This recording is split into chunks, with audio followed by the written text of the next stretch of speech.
Hey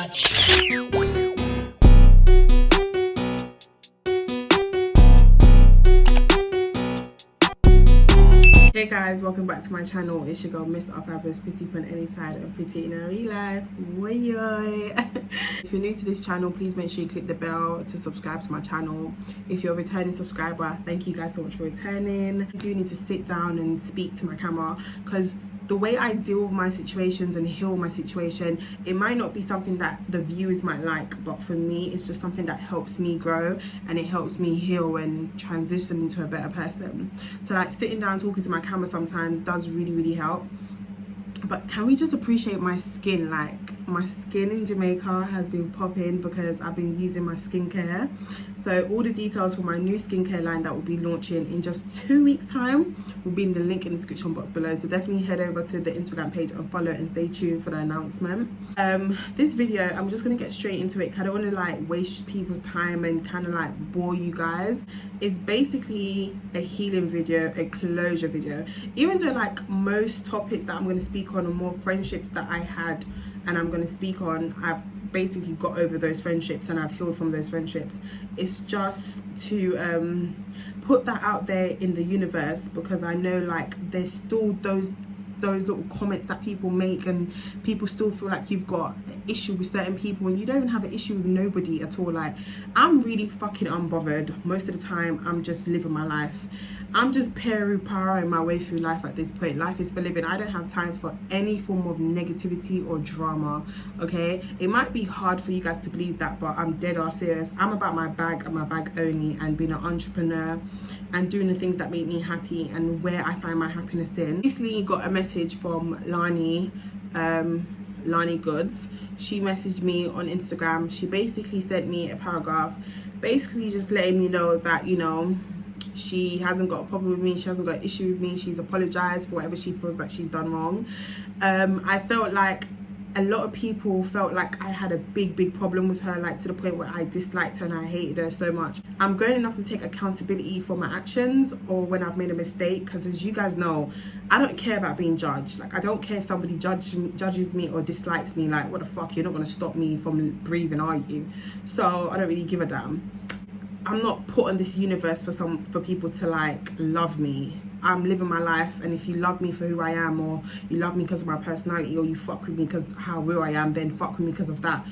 Don't, you know what I mean? Don't jump on the hate train and dislike me because other people have a problem with me or whatever the situation might be.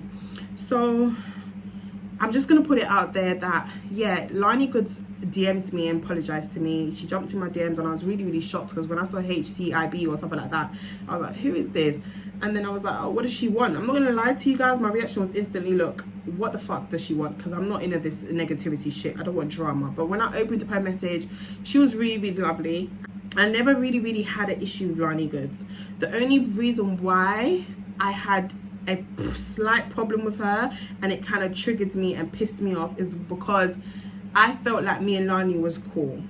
When I did my song Woy, right, I invited Lani to my music shoot, and it was not to make anybody feel upset. It wasn't to make the IBD feel upset. It wasn't to do any of that. I generally was cool with Lani. We followed each other on Instagram. We never had a problem with each other. I invited her to my shoot. Everything went well. Do you understand what I'm saying? And I also, you know, said to her one time at the studio that, you know, I know you're friends with someone that I'm not friends with. I hope that's not a problem, but respectfully, I would appreciate it if you do not discuss that I've got music coming out. Even though my song was not a diss track, even though my song wasn't really like a diss track towards her at all, I would say the other song was, but not this one, not Woyo. Woyo was more of a diss track to Modern or whatever, but I don't feel like it was anything to do with the other girl. But like I'm saying, guys, so I did ask her not to disclose it. She did end up disclosing it. That's her business, you know what I mean? Bob's your uncle from there, you know what it is. The slight problem that I had with her was that when she did the YouTube video and she had a bunch of people in her YouTube video and they were speaking on me, even though I knew that me and her was in a good place, me and her was cool, I just felt that it was a bit fake of her to upload such a video on social media, on a big platform that got so many views, and people in that video was very immature, very childish, and was body shaming me or speaking on my dead child or whatever the situation might be. That was the point where I thought to myself, you sat down, you edited that video, you knew goddamn well what was being said in that video, because fancy fucking edits like certain YouTubers, I might do boom bam boom, but I know what I'm putting in and I know I want to cut out. So the fact of the matter is, you sat down and you chose not to edit out certain parts of the video, knowing that it's going to be very, very, very inappropriate to other people watching it. Or I might have felt some type of way. That when she did post that video, I'm not going to lie, I had a problem with her. Before all of this, I never had an issue with her, do you know what I'm saying? But the problem that I had with her, it's not a problem where it's like, if I see her, I'm going to on-site her. Or if I see her, I'm going to probably beat her up. Or it's not a problem where I'm going to be losing sleep off. No, it's like, it's one of the problems where it's like, you're just a fake bitch. Yeah, you're fake, you're done at her, rude boy. That was the kind of problem I had with her. And literally, it's not something where it's like, if I see this girl, I'm gonna jump her on sight. No, it's, I'm gonna call you out on your bullshit, and I'm gonna let you know you're a fake ass bitch, and it is what it is. We move. Do you understand? Cool. I done a YouTube video called addressing the bird or whatever, and I let it be what it was. Okay, never ever then had any problem with Lani. Obviously, she done a video where she spoke on my relationship. When I did a relationship video, she did a reaction video. I felt like that was very, very unnecessary. I felt like you didn't have to do that, but you chose to do that. But at the end of the day, I can't fight her, because at the end of the day, me and her, I see that we both have big hearts and we fall in love very, very easily. And she's such a big baby like me, do you understand? I feel like Lani's not a bad person.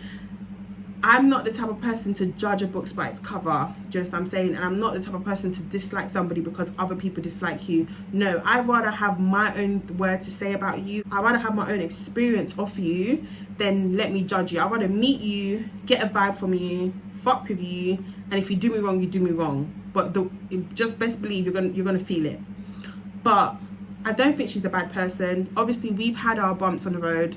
Never really had an issue. I've never actually spoken shit about her to other people, what I've not said in my YouTube video. Whatever I've sat on my YouTube video and I've said about this girl, about addressing the bird, is the whole nation knows. I've never actually sat down and I've never gone around to other people and spoken bad about this girl, because like I said, me and Lani never had a big problem like that. She's never she doesn't know my business. We've never gone out to eat. We've never had a friendship. We've never had a friendship where we've gone parties and stuff together. It was never that thing, okay? So she's not been around me to say, yeah, like she's been friends with me, she knows my secrets and that. Babes, you know Renee don't chat her business on social media because nobody can chat my business for me, period, right?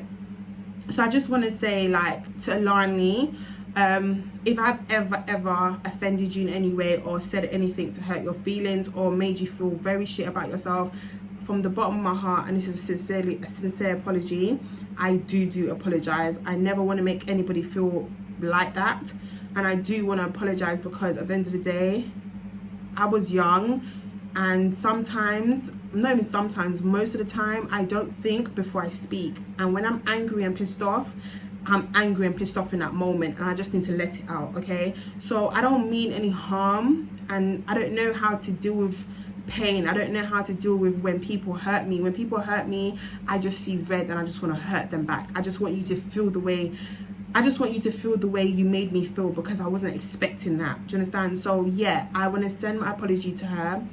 I've never actually understood her, but when somebody goes through pain and traumas, you understand them more because you can relate to them. Gabriel was putting her up with Tion Wayne. I was sending her my love and I was sympathizing with her, because at the end of the day, I've been in love multiple times. You lot have seen that. I've spoken to you guys on social media.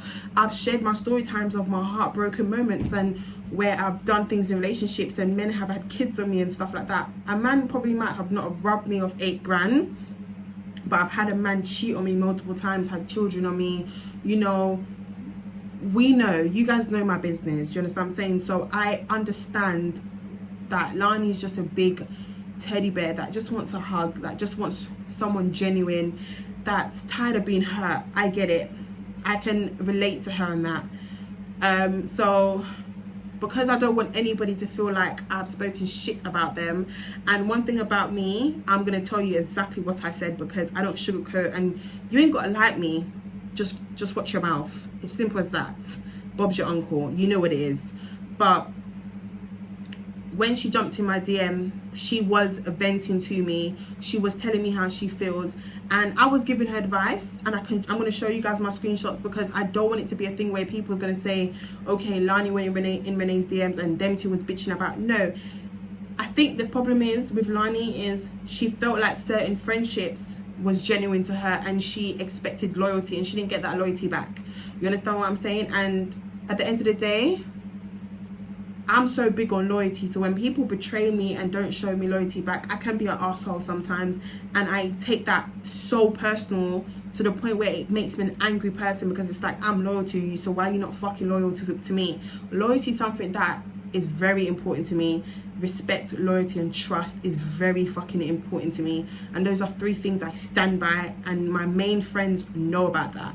So yeah, we had a conversation. I'm not gonna lie, I did say something about Demi when she did discuss to me and said to me that, you know, Demi hugged Tion Wayne and Demi done this and Demi done that and whatever. I don't feel like she was saying it in a horrible way. I felt like she was saying it from a place where she wanted someone to vent to and someone to talk to. So she said that, you know, she can't believe that, you know, her own friend will do something to her like that. She just expected a heads up, like, oh, I'm at this event and I'm not gonna lie, Tion's there and I did take a picture of him. I think she just expected that kind of respect, because she probably would have done it to her. I don't care about Demi. Demi's not my, you know, friend. Obviously, like, talking about her, I did have I wouldn't say a friendship with her, because when I was living at the house in Croydon, Demi did come to my house and she did stay over my house, and she opened up to me and she spoke about, you know, her parents and her family issues and and the things that she does for her sisters. And I really respected Demi, because she has gone through a lot in her life and she has been through so much shit. So I felt like me and her had that connection where when I saw that she really wanted to do hair, and, you know, she was like really on this being a hairdresser and pushing her craft and improving her craft and stuff like that, I felt like she fell out with IBD. And when she fell out with IBD, she was I wouldn't say, I don't know what to call that, but when she fell out IBD, she was doing my hair and stuff, and she really wanted to better her craft and stuff. So I never really had a friendship with her. I would just say that there was a lot of fake behaviors there. I felt like there was a lot of flip-flop there. It's like, you can't talk shit about somebody in my house and then be friends with that person after you just spoke her business and spoke shit about her. So for me, it was like, I did not consider her as a friend, because like I said, I never went out with her. I wasn't doing things with her. She was just she came to my house, she was with Abigail, and she did my hair and whatever, and she just opened up.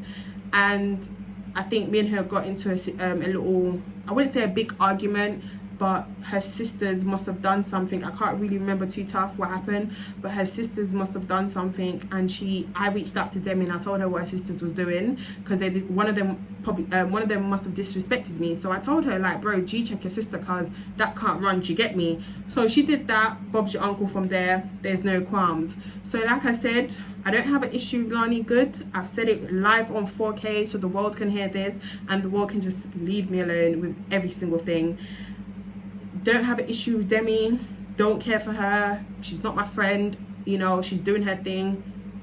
Kumbaya. You know, the only thing that I said about her when Lani messaged me was that I feel like she needs to have somebody that has a big platform, that has a big name to leech on. And I'm going to be real with you. I don't care. When I was having a conversation with Lonnie Good, you know, that was the conversation I said, and I will screenshot exactly what I said. Bob's your uncle. You can't beat me. Moving on, I don't have an issue nor with Nini or with Jade Black. I don't have an issue with none of those girls. I have sat down with Jade Black before and had a conversation with her, and I had her on Snapchat, but I've got a new account. Don't have an issue with none of the girls, you know, don't care for them. They're not my friends, you know. There's no beef there. There's no animosity there. they doing their thing, they're entrepreneurs, you know, they're making their bag and they're making their money. I'm all for it. Do you know what I'm saying? Minnie, I know a lot of people might think that I hate Minnie based on what me and Minnie has been through. One thing I can say, the only thing is, when I was going through my situation and when I was pregnant at the time and I lost my child, obviously news was brought back to me from my circle that I was in with the girls. Obviously I still speak to Sharika, that's gang, do you know what I mean? But something was brought back to me and I didn't like what Minnie said at the time, and I didn't like the fact that she wasn't being loyal to me. That was what made me upset. And plus the whole fight situation that happened in an apartment, and I basically got hit because I inserted myself, and I was doing that whole protecting, showing loyalty and standing up for other people, that I got myself hit when realistically I should not have got hit in my face. But it is where it is, you understand? Like, friends will always put you in problems that you don't need to be in. I'll always love Minnie, you know, been around her for years. She's considered as a family. I don't know where our relationship stands. Obviously we don't really speak, but when we speak it's cordial, it's mutual, it is what it is. Like, I'm not losing sleep over that. The real reason why me and Ivy D fell out, I was going to do this in a separate video when I address the whole reason behind Homerton Fort and the truth behind Homerton Fort. This, and it's coming from a good place. It's not coming from a very, very bad place. When I was best friends with Ivorian Doll, me and her was literally like good friends. She would stay over my house, and I don't feel like I said this to a lot of people. She would stay over my house, I would stay over her house. I met her mom and her dad and her brother, and she met my mom and my siblings, and we would go to church together. Her dad is obviously a prophet, and like, we will go out and stuff together, whatever. We was best friends, you know what I mean? Like, I probably had mad love for her. Like, she was literally my best friend. But what happened was, a guy died and we went to his night. He's a very known guy, you know, and I remember she called me and she said to me, oh, my friends left me, I'm standing all by myself, could you come out, could you meet me? Bear in mind, I was in bed, you know, I was in bed and I was in mad pains. Like, I had really bad period pains, and obviously from time my best friend's calling me and she's telling me she's by herself at a block night party. Was the guy passed away, may his soul rest in peace. I think his name was Nana or something like that. So he passed away, and we was in like the Hackney area or Homerton, somewhere like that. I can't really remember too tough. And she was with her other friend, and her friend left her at the party and went away with other people, so she was by herself. So I got up, I got dressed, I told her I'm coming, I'll meet her there. So I jumped in a cab and I met her outside. When I met her, we was just like chilling around, because it was, you know, it was the block night, so we was just there.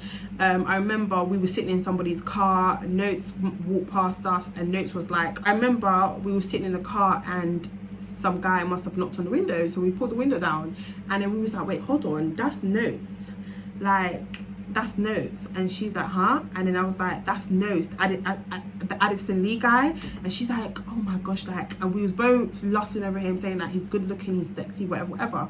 So he's like, oh, do you guys have a charger? And we was like, yeah, we have a charger. He's like, oh, can I use your charger please, my phone died. So he left us with his phone, and we was charging his phone for him. I'm not gonna lie, he's such a lovely person. Like, in real life, he's such a good person. So we're charging his phone and whatever, and then as we finished charging his phone, he's come back and we've given him the phone. So as we've given him the phone now, we've come out the car and then we've gone to the night bit or whatever. So we've decided to take a couple pictures and stuff. So at the moment, the way our friendship was, she was like my right hand. Like, she was my right hand. Everything about her was just lit. Like, we got along like two peas in a pod. Like, we really meshed really well. Like, I would ride out for that girl. I will meet her anywhere she was. If she was by herself, I would meet her. Like, I would ride out for her. Like, nobody can't talk shit. I would ride out for that girl at the time.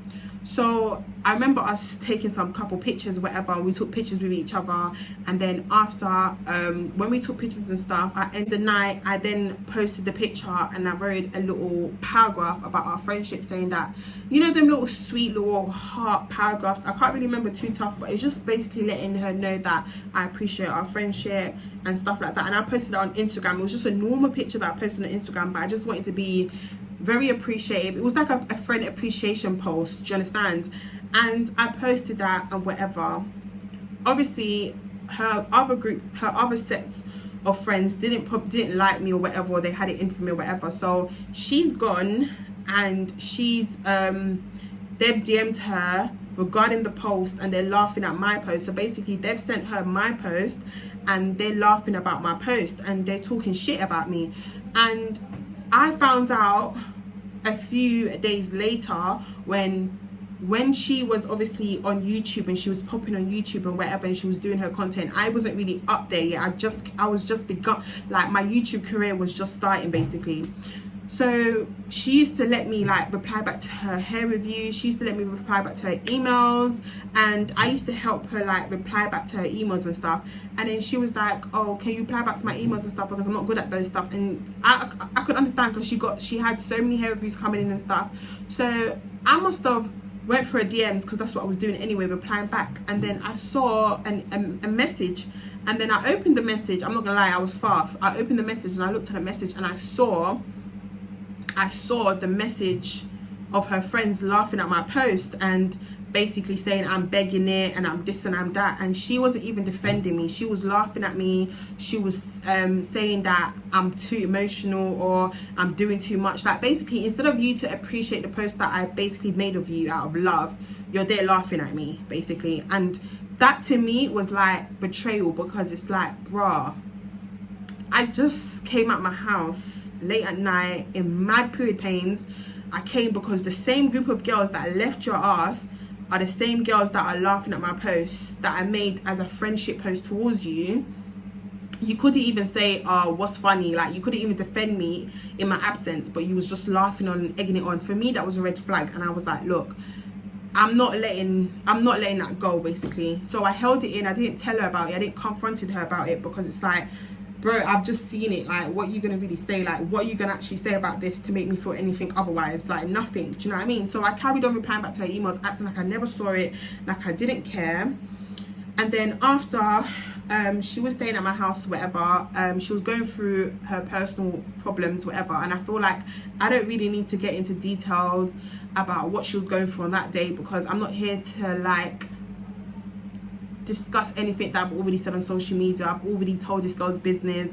I'm just here to explain like why me and her fell out and what really happened behind everything, because I feel like people think me and her just literally, like, I just woke up and spoke about this girl's business and how many men she fucked and all the money happening and all these things.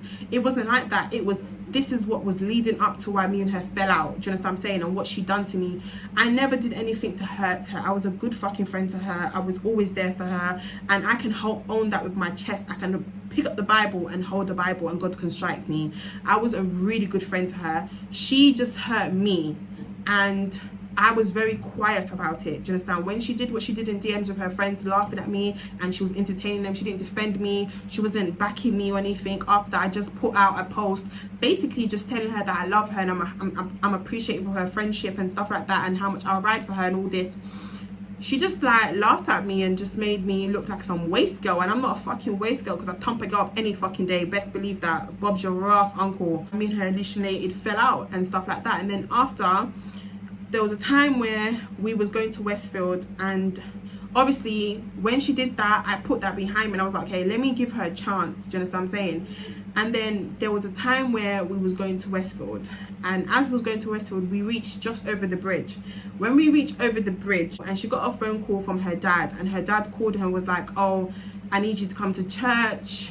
She's like, but dad, I'm going in Westfield, I'm with Renee. He's like, I know you're with her, I need you to come to church. I need to come to church right now. The pastor would like to see you and Renee. So I'm like, like all of a sudden, and she's like, oh Ren, we need to go to Angel. I think it was like around Angel area, it was somewhere around them areas where she took me. I've never been there before.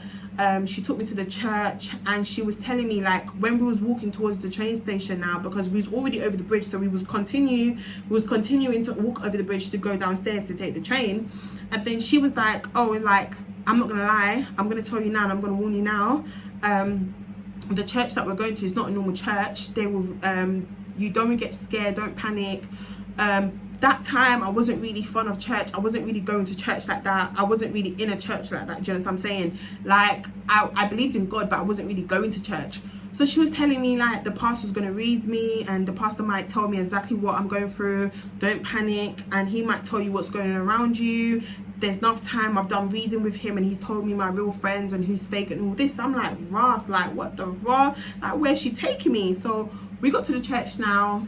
And then when we got to the church, some things was happening, and I didn't understand it, because they was not, like, they was trying to not make me be around her. And to God, who is my witness, yeah, listen, I can't make this shit up, right? When we got to the church, she was trying to stick she was trying to stick close to me, as like throughout the whole entire thing. There was this man, and this man kept telling her to go back. And he was like, oh, I want to see you first. And he was telling her that she couldn't come in. So everybody had to line up outside the door, and the line was really, really long. And then there was like, I think there was like 4 prophets inside with her. Her dad was also inside, and the pastor was there. Also the time that I had a really bad relationship with my mom. I didn't get along with my mom. Me and my mom was always arguing, and I was like always not trying to be at home. I was always outside. And the pastor knew everything that was going on in my life and everything that was actually happening. And when I got in, it was my turn, and she was trying to come in with me, and he was like, no, you can't come in. I want to see her by herself. You will come in afterwards. I'll do you afterwards. So because her dad was in there, he was one of the prophets that was in there. So I was standing there, the pastor was in front of me, and there was like prophets there holding my shoulder, both my shoulders, and they was praying for me and stuff. And the pastor took the olive oil and he put it on my forehead like that. And then as he put the olive oil on my forehead, he was basically reading everything that was going on. And then he was telling me that the Bible says to honor your mother and honor your father. And he was like, when you get home, you need to kneel down in front of your mom, and you need to kiss her on her legs, and you need to apologize to her and say sorry to her, and you need to work on your relationship with her. And if you don't, by the time you reach a certain age, you might not make it, because you're very disrespectful to your parents. And I started to break down and I started to cry, because me and my mum was going for a lot.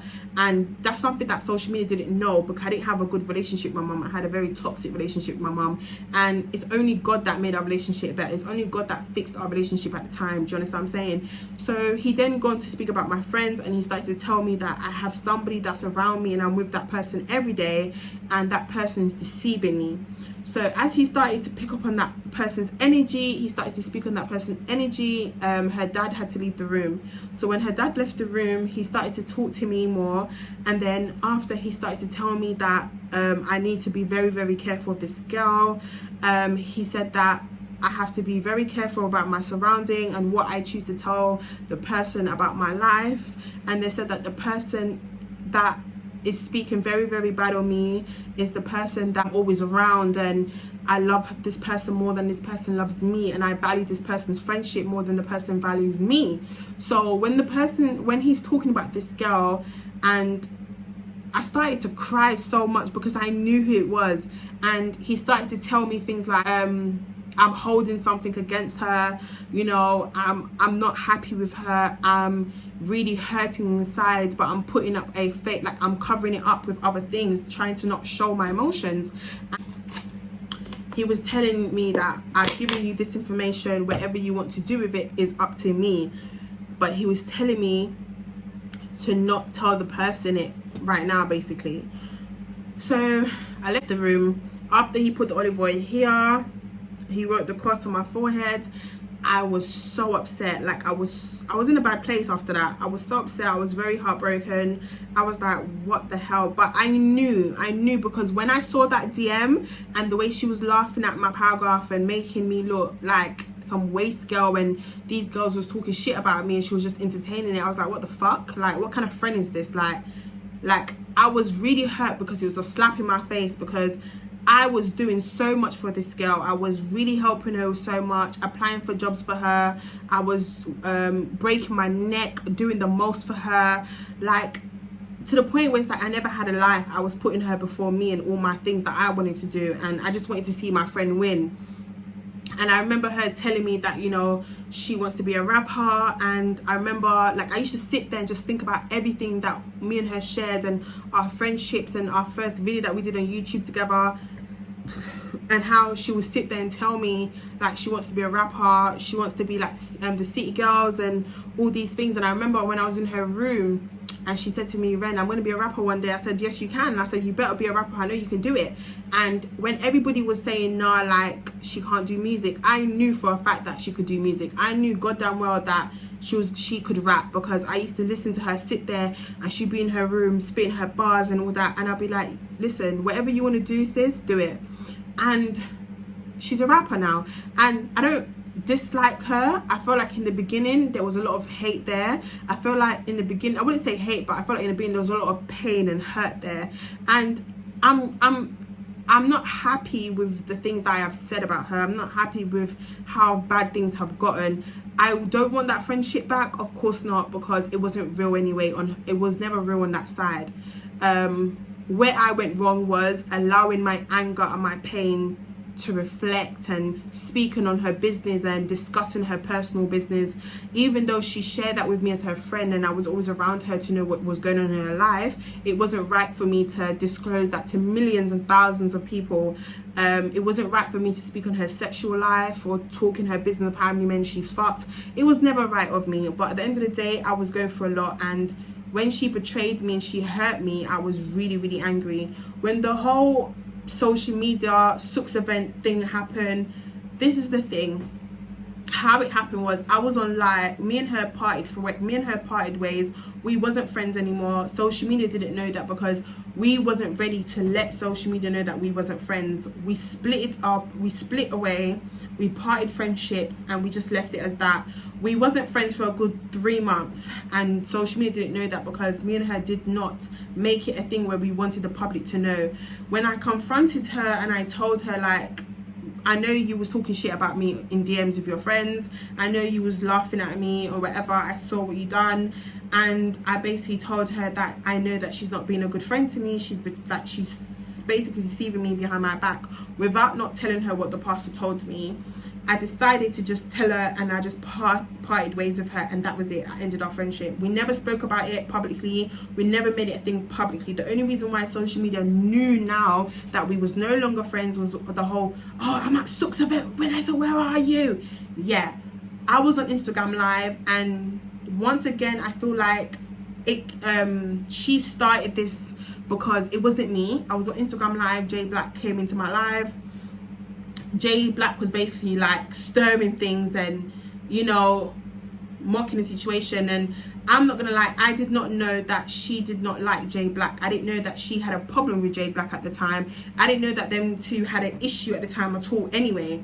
And it's only until when I came off live, everybody started to DM me saying that IBD has gone live and IBD is dragging me. So I felt like she felt hurt because she was told that I was on live with Jay Black, and people was telling her that I was slandering her, talking shit about her to Jay Black, when I wasn't even doing that. I was basically saying to Jay Black, like, bro, whatever you got going on with her is what you got going on with her. I'm not involved. Don't come in my live and do all of that. Do you know what I mean? Like, I wasn't really entertaining it. As soon as I found out that the girl that she was talking about was IBD, I came off my live and I went to bed. I had a headache. Next thing you know, my Sharika's rushed upstairs and told me that I'm gone viral, I'm trending. She's telling me to wake up. She's like, Ren, IBD's cussing you out. So I'm like, what are you talking about? Like, what do you mean? So now, bear in mind, after we've not been friends for 3 months and we've parted our friendship, now you're dragging me. Now you're gonna hear it. I've held this anger and this pain in for so long. Now you're gonna actually feel it, my nigga. Do you understand? So when she did all of that, I was like, fuck this.